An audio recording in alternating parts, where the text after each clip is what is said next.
God Morgan, everybody. It is a shop day at a good shop, meaning bigger and more room to make mistakes. Because we're probably gonna make mistakes today. Today, we're putting in another set of halos, but this time, we're going on the Jeep. I've done halos with Reed once before on my R6, and I was like, well, eventually we gotta put them in here because, you know, the mission with this Jeep is more lights. So we're doing more lights. We're gonna do a headlight kit from HID Projectors. And I'll tell you more about those later, and you're gonna see what we're gonna work with. But first we gotta get it out and look at all the wiring, because halo kits are scary. But we've done it before, but out with the Jeep. So we're gonna see if we can figure it out. Here's our new headlights. And there is the whole harness. We've been looking it over, and there's obviously a lot to go over. But for some reason, Bowser instills confidence. As you trip over there. So the first thing we have to do is get the grill and headlights out of the way.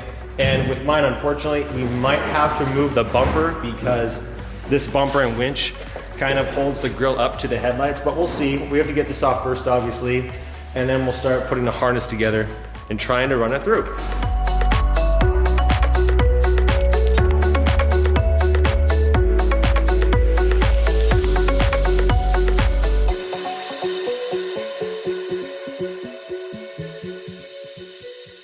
Okay, so while it would have been easier to take the bumper off because this will not detach, we were able to get the 4 bolts that hold the ring in front of the headlights on. We were able to get in there and get them out. So we don't need to take this off, at least for now. We're gonna try to work with it this way. But the regular headlight connection is just like that. So we detached them, and now we're ready to actually do the install. So we're gonna start with the harness, and we're gonna start toward the battery side because that's what we're sure about. I was about to make a pun. That's what we're positive about. But I just did make the pun, so sorry. Hilarious. Anyway, so we're gonna start with these. We're probably gonna actually start running it along here in this track. We actually have one here from one of the, I can't remember if this is for the rock light or one of the turn signals, but we're gonna use this track. We're gonna make it up here to the passenger side, and we'll continue the harness from there.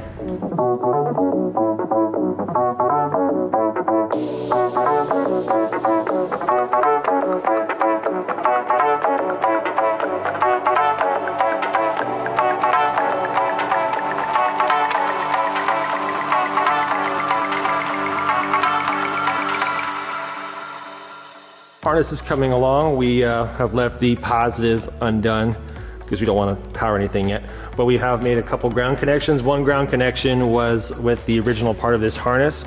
There's also a ground on each ballast. That's this blue cable.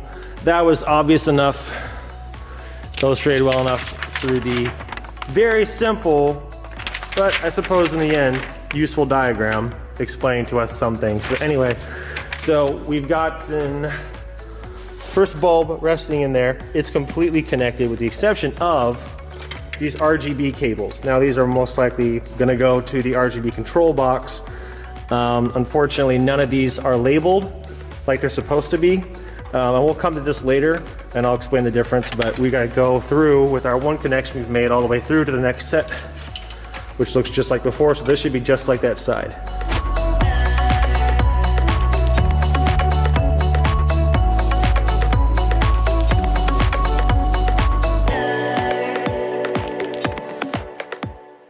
Okay, so we have done what I consider to be the easiest part, the self-explanatory stuff. Starting our light from the battery, ballast to the headlight. This is also coming out of the headlight, 4 RGB strips. Harness continues, the exact same thing over here. Self-explanatory connections between the headlight, our ballast, and this is where the harness ends. Right now we have our ballast and wires hanging out still because we can tuck this away later. And then our 4 RGB strips from the halo. So now, that was the easy stuff, right? The thing we're not sure about is these. We have a couple 80mm ballasts, or whatever those are called, a couple 100, and then a couple 180, I believe? 160, yeah. And my first guess was that actually indicates the size of the ring. So maybe that's 80, 100, 160. But even then, these are not labeled. So we were told they were supposed to be labeled. Our kit did not have labeling, so we're gonna have to guess. Yay. But I think we can figure it out, so that's what we're doing next.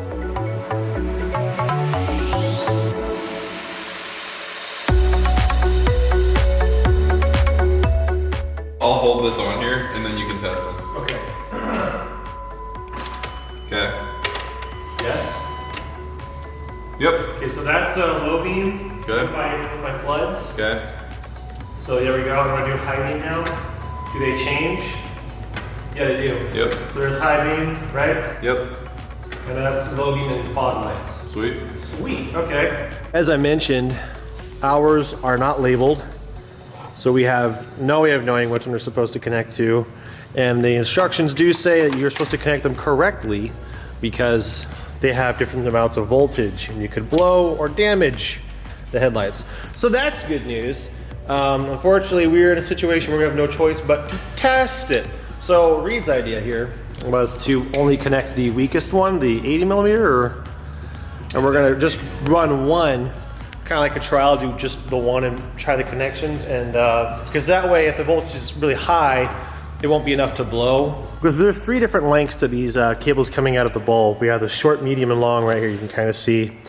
And even though we have no way of knowing for sure, we're just gonna guess that the short one is meant to represent and connect to the smallest restrictor, which is the 80 millimeter. So we'll start with that one. Ready, ready, ready, ready, ready, ready? All right, go for it. Pink. Oh, it was blue and it blew up. Oh. Okay, so those are the 160s? Which No, do one? it again. Which one lit up on your side?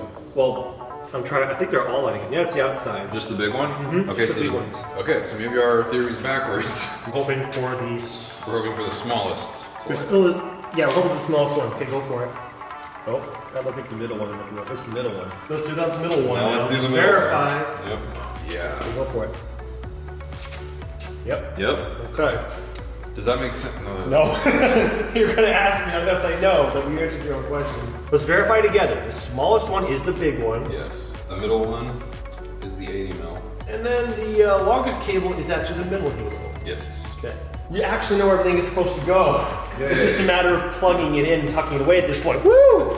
That's cool. Putting them on switches. The biggest worry now is that the 80 millimeter regulators, or sorry, the 100 millimeter ones are only this long.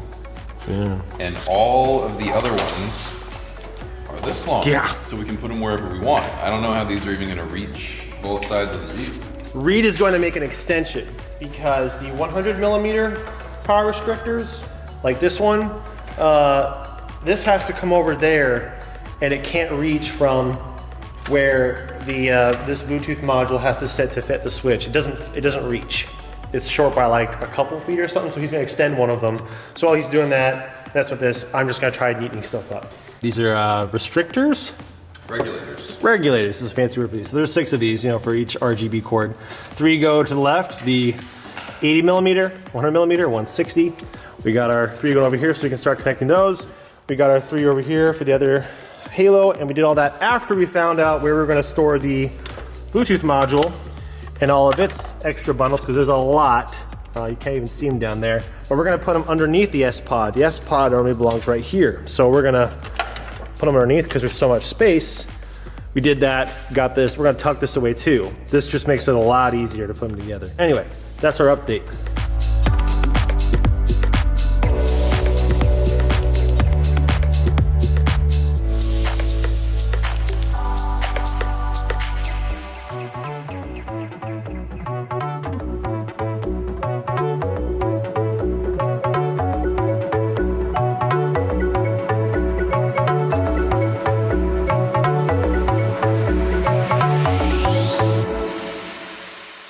Ballast is right here.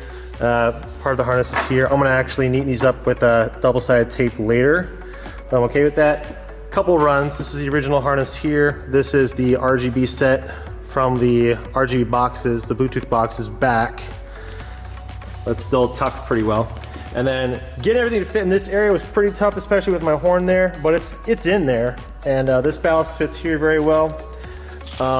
Here's where we fit everything else. It's gonna be underneath the S-Pod, so that works out. There's our 6 block of the, dang it, regulators? Yes. Regulators right there. Let me put our 2 Bluetooth modules together. So what we have here on this box, this is going to be the halos. We're gonna run these to a switch. And these are the demon eyes. We're gonna run these to a switch. For now, we're gonna run the halos and the angel eyes on the additional buttons up there on the S-Pod. So those 4 on the bottom, I'm gonna put them on like 5 and 6 for now, so that I can independently turn on the rock lights and the halos and the demonize, but I'm sure later I'm gonna want to change those buttons, but that'll be easy because it'll all be in my S-Pod. So we're about to test this. So we got the demonize to work just like they're supposed to, but for some reason we were failing with the halos. So as far as we can tell, everything's hooked up correctly. We're not sure what to do. Due to Reed's astute observations and technicality, he deduced that there must be a problem in here. And the one thing we knew is that the Bluetooth module was getting power, which made it confusing, but he was testing in here and found out that part of this power line, because it's a junction between two things, it's kind of confusing. Part of it wasn't getting any power like it was supposed to, which was weird. So he took that cable out and found out that there was a break in one of the lines. So there's a ground line. Yeah, the ground. So he's redoing it instead of just crimping, he's soldering it. And hopefully that fixes it.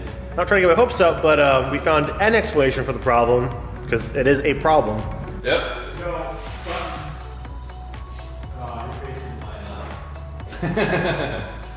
We're good. Oh, it worked. Yeah. Oh, your face didn't line up. I thought it didn't work. Heck yeah. You didn't see the flash? That kind of flashed. No, but when I was walking out, I noticed that you're glowing. Like, why are you glowing? Like, you're like lit up. All right, so check this out. We got working demonize with halo eyes. So here's the demons changing color right now. You can kind of see like the green will go blue, and I can turn the halos off right there. So you have your demon eyes, and there are patterns you can run. So let's go with the halos and let's go function, red gradual change. Green gradual change. You got several gradual changes. You got crossfade. So that's legal mode. And red strobe flash. There's your epilepsy.